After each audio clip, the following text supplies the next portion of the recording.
কি হলো বলতো ব্যাপারটা? লেওড়া আমরা তো গেছিলাম একটুখানি রং লাগাতে, তা ঠাকুমা এভাবে চিল্লিয়ে উঠলো কেন? আমিও তো ওটাই ভাবছি গো পল্টুদা। বাড়া আর কিছুক্ষণ ওখানে দাঁড়িয়ে থাকলে লোক দিয়ে চোদন খাওয়াতো। লেওড়া দেখ গিয়ে ওই ঠাকুমার মনে হয় টাওয়ারে গন্ডগোল আছে, না হলে সামান্য একটু রং লাগানোর জন্য এভাবে চিল্লিয়ে ওঠে নাকি? পল্টুদা, ফুটো আসছে।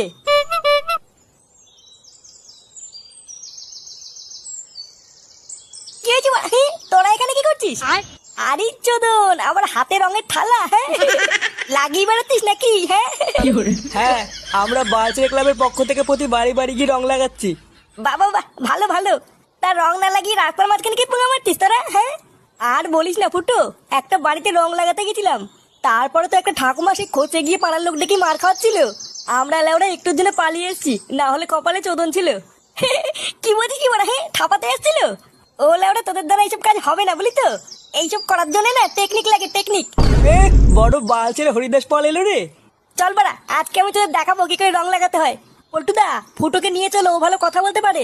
চল বাড়া দেখি তুই কি গার মারাস। হ্যাঁ বাড়া, চল চল চল।